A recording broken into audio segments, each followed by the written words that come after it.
Why does your ex hate you, especially if you don't really deserve that level of hatred? In this video, we're going to be talking about why your ex hates you and how to get your ex to start to let go of some of that hate. Plus, stick around because we're also going to be talking about something called the positive pullback, which is extremely predictable and happens to a lot of people in the process of getting back together. My name is Clay. This is the Relationship Inner Game channel where we help you get the dating and relationship outcomes you want without BS or mind games. If at any time during this video you like what we're doing, please feel free to hit the like button, subscribe to the channel, or check out some of the links down in the description box. Why does your ex hate you? Especially if that hatred is like way beyond what you think you deserve. Now, sure, if we're being honest, you probably did something to deserve being dumped, right?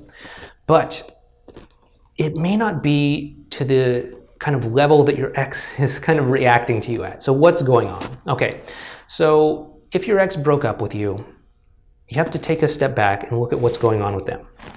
So in order to break up with you, they need to think of their relationship with you, and they need to say, okay, you're the kind of person that I can't have a great relationship with. Nothing's ever going to change. Things are going to be bad forever. Or this relationship is going to be bad forever, right? They have to have this view of you. And that's what they need in order to justify breaking up.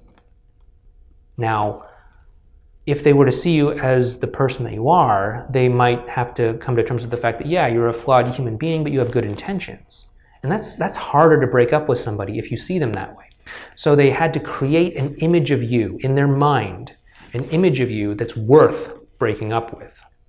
And sure, maybe you deserved that. Maybe you did something to deserve being dumped, like cheating or lying or something like that. But your ex might also have had to take some things and exaggerate them to an extreme. Like maybe you told one lie and they said, oh, you always lie. Or, oh, you never make time for me, or something like that. In which case they are exaggerating. They're adding things to the story that aren't actually there. And what they're doing is they're building this version of you that they can justify breaking up with. Does that make sense? And when the two of you are interacting, when you call them on the phone, when you send them a text message, when you interact with them, you have to understand they're not interacting with you. They're interacting with that concept that was worth breaking up with.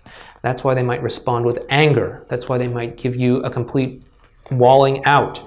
That's why they might just, unload on you or something like that, or be totally cruel to you. That's why they hate you. That's why your ex hates you. It may not be something that you really deserve.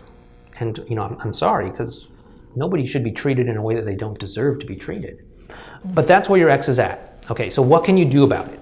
Well, when you bring yourself to an interaction with your ex and you've hopefully changed in some way, you've hopefully resolved the reason why you broke up, you've hopefully done something to make interacting with you feel good on an emotional level, that's a great way to give your ex a damn good reason to want to get back together with you. But when you bring yourself to these interactions, hopefully in that way, your ex is going to be interacting with you as the person that they broke up with, as the concept of who they broke up with.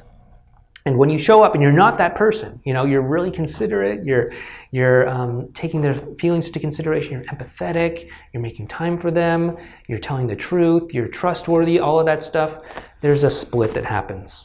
Because they're like, okay, what's going on? There's this person that I broke up with, and then there's this person that I saw today.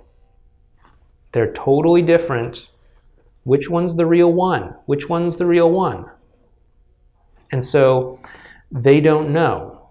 And because they don't know, they often do what's called a positive pullback. They'll distance themselves after a positive interaction with you, and they'll go quiet. They won't text you. They won't call you. They won't initiate contact with you. They won't do all the things that maybe they were doing up before that, even maybe during your meetup. And what's going on is they're trying to reconcile this difference. They're trying to say, which one do I put my trust in? Do I put my trust in what happened in the past, what caused me to break up with this person? Or do I put my trust in the version of you that I saw with my own eyes when we got together, when we talked on the phone, when we were texting? This pullback is them trying to reconcile this difference. And I don't know which one they're going to choose after one interaction. But what I can tell you is if you continue to bring yourself to interacting with your ex over and over and over and over again as a different person than the one that they broke up with, eventually, through consistency, your ex will start to put more trust in the you that you are now than the version of you that they broke up with. They're going to start to put more trust in how you actually are than in the concept that they hold in their mind. And this is how you get your ex to let go of that hatred, is you consistently over time bring yourself to these interactions in a way that creates positive interactions that feel good on an emotional level. And that's how you get past this positive pullback. So what do you when you get the positive pullback, right? Do you do no contact? Probably not. That's probably not a good time to do no contact, because you have these two things in your mind competing, or your ex's mind competing. And if you have one great interaction, that's nice. It's going to cause your ex to do a positive pullback. But if you just go into no contact, they're going to be left with the image of you that they broke up with, and there's only going to be one interaction to compete with that. So what you probably want to do is you want to continue to show up in a way that's empathetic and understanding and is building positive interactions with your ex.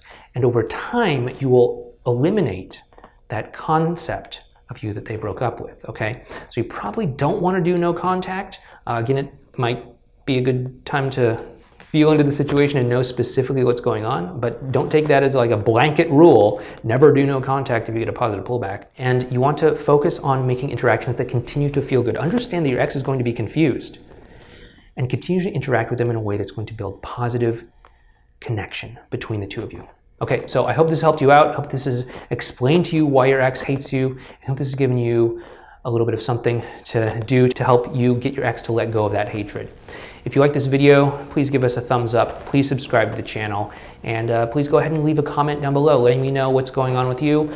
And we do our best to try to respond to as many comments as we possibly can. And oftentimes in the comment section, there's a lot of great advice and great tips. So please definitely check out the comment section, and don't feel afraid to engage with the relationship in our game community.